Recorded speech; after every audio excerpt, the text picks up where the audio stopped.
বিশ্বাসৰ অবিহনে ভালপোৱা নাথাকে। যাক বিশ্বাস কৰিব নোৱাৰে তেনেজনৰ লগত ভালপোৱাৰ সম্পৰ্ক ৰখাৰ প্ৰয়োজন নাই। মনত ৰাখিব, জীয়াই থকাৰ বাবে যদি অক্সিজেনৰ প্ৰয়োজন, ঠিক সেইদৰে ভালপোৱা জীয়াই ৰখাৰ বাবে বিশ্বাসৰ প্ৰয়োজন। ল'ৰাৰ তুলনাত ছোৱালীৰ বাবে নতুন এটা পৰিৱেশত খাপ খোৱাৰ ক্ষমতা অসীম। এজনী ছোৱালীক দায়িত্ব কি সেয়া কেতিয়াও শিকাব নালাগে। আচলতে ছোৱালীৰ জীৱন বৰ আচৰিত।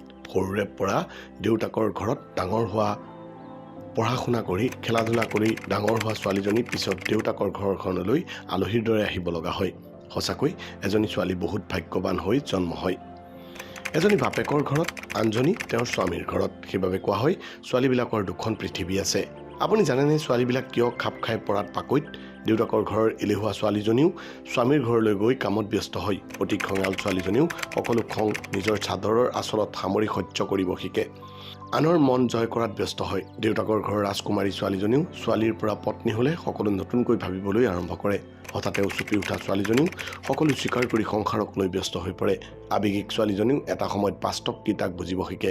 দেউতাকৰ ঘৰৰ স্বাধীনতা, বহু সপোন এৰি পৰিয়ালৰ মায়াত সকলো ত্যাগ কৰিব লগা হয়।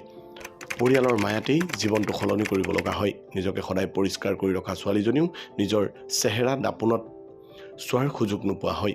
চাৰিওফালৰ মানুহবোৰক সুখত ৰাখিবলৈ ব্যস্ততাই সকলো সলনি কৰি দিয়ে। সঁচা কথা ক'বলৈ গ'লে ছোৱালীৰ নিজৰ বুলিবলৈ কোনো একো স্থায়ী ঠাই নাই। আচলতে এজনী ছোৱালীক এজন ল'ৰাৰ লগত বা এজন ল'ৰাক এজনী ছোৱালীৰ লগত তুলনা কৰাটো ভুল। কাৰণ ল'ৰা যিদৰে ধৈৰ্যৰ প্ৰতীক, ঠিক একেদৰে এজনী ছোৱালী ত্যাগৰ প্ৰতীক। গতিকে এজনী ছোৱালীক কেতিয়াও দোষ নিদিব। যিজনী ছোৱালী নিজৰ সকলো এৰি আপোনাৰ সুখৰ বাবে, শান্তিৰ বাবে আপোনাৰ সংগী হিচাপে আপোনাক লগ দিছে, আপোনাৰ পৰিয়ালৰ সুখৰ বাবে যুঁজ দিছে, পৰিয়ালটোক নিজৰ কৰি শান্তিৰে ৰখাৰ দায়িত্ব লৈছে।